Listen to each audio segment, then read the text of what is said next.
Scan de l'ISO mini Windows 10, l'ISO de secours SQ que je vous ai présenté non, la semaine dernière ou cette semaine, je sais plus. Je crois que c'est en début de semaine. Je vous ai présenté donc l'ISO qui appartient à 4, je sais plus. Bref, c'est sur mon compte. Donc l'ISO il fait 6 Go. Il y a un ISO de 6 Go, il y a un ISO de 11 Go. Voilà, ce qui fait énorme pour eux. Voilà, un ISO de secours. Parce qu'il y a beaucoup de logiciels. Mais bon, trop c'est trop. Des fois on n'a pas besoin de tout ça. Donc là, le scan est fini sur l'ISO mini Windows 10 qui fait 6 Go. J'ai scanné avec l'antivirus, donc E7 Internet Security. Voilà. Donc pour que vous puissiez comprendre, il m'a détecté des choses qui ne sont pas des virus, ce sont des Actol, etc. ou des logiciels indésirables. Alors c'est pas très bien fait, je vous l'avoue, parce que en matière de compréhension, je préfère Airweb. C'est mieux fait, il y a des onglets, tout est bien détaillé. Il y a un onglet adware, un onglet malware, un onglet virus, un onglet Actol, etc. Là, chez E7, tout, bah voilà, vous avez chaque ligne et il faut lire chaque ligne. Voilà, vous n'avez pas d'onglet qui dit ça c'est dans la famille des adware, dans la famille des machins, voilà. Alors, mais apparemment c'est classé. Ben, je dis apparemment parce que pour l'instant ça a l'air d'être classé. Mais je vais pas dire, je mets une petite parenthèse parce que voilà, pour l'instant j'ai testé que sur un ISO. Donc, chaque ligne représente une menace. Quand je dis menace, ça veut pas dire virus ou malware. Ça veut dire une menace. On dit en général une menace ou un virus. Voilà.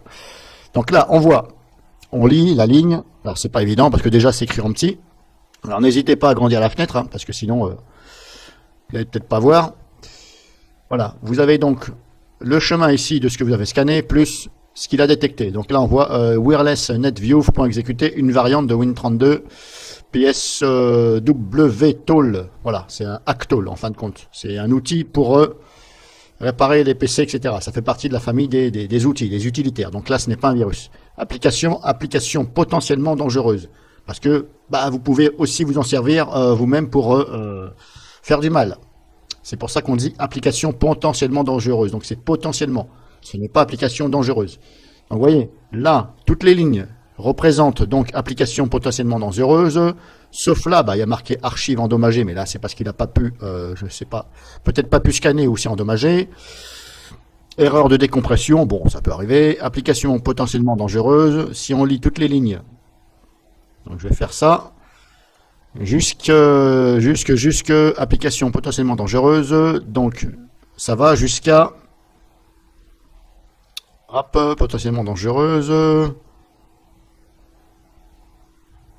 Voilà, jusqu'à là, jusqu'à ici, depuis le début, c'est application potentiellement dangereuse ou erreur de décompression, etc.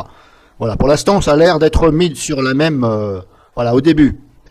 Mais vous voyez, il manque quand même la petite case qui dit, bah ça, c'est, voilà. Et comme je vous dis là, bon, j'ai fait un scan, mais ça ne veut pas dire que vous, de votre côté, ça ne va pas être mélangé. Et après, vous voyez, on part sur application potentiellement indésirable. C'est plus dangereuse, c'est indésirable. Donc là, ça fait partie de la famille des adware. Et en dessous, pareil. Bon, c'est connu puisque c'est Yobit. Voilà, application, ce n'est pas un virus, c'est un adware. C'est-à-dire que éventuellement, ça va vous afficher une publicité ou ça va vous changer votre navigateur, etc.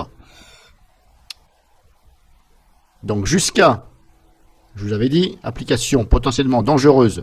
Depuis le début jusqu'à là, c'est application potentiellement dangereuse. Et après, on part sur application potentiellement indésirable. Mais vous voyez, quand vous regardez le tout, bah, en général, hein, la fenêtre, tout ça, eh bien, il manque la case là. Hop, c'est mal fait. Ou alors, il faudrait un espace. Je sais pas, quelque chose, voilà. Parce que là, ça nous oblige à chaque fois à lire les lignes. Et encore une fois, là, comme je vous dis, là, c'est classé, ça a l'air, hein, mais voilà. Donc, en fin de compte, il ne m'a pas repéré le virus, le backdoor que Airweb détecte. Maintenant, est-ce qu'il l'a pas vu? Est-ce qu'il l'a pas vu? Ou est-ce qu'il n'est pas dans sa base de données? Je n'en sais rien. Bref, c'est pas le but de cette vidéo.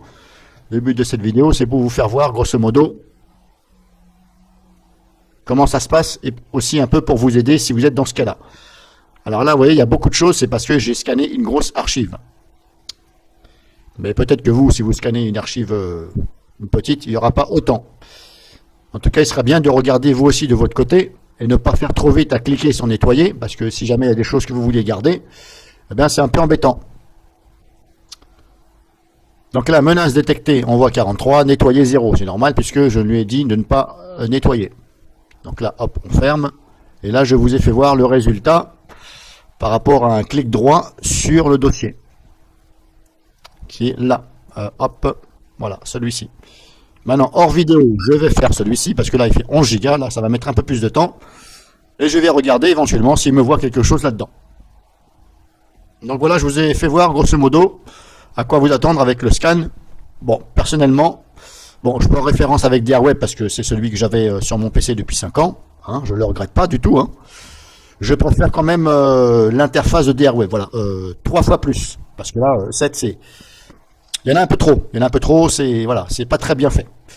C'est pas que c'est mauvais, mais voilà, c'est pas... Faut faire quelque chose quand même que les gens comprennent. Malgré que ce soit l'antivirus qui est destiné pour le public normal. Donc pour moi, ça fait pas partie d'un antivirus qui est destiné pour un public normal. Quand on voit le nombre de paramètres et comment c'est fait, voilà, moi je dirais plus c'est pour les utilisateurs avancés. Donc si vous avez des questions éventuelles, n'hésitez pas.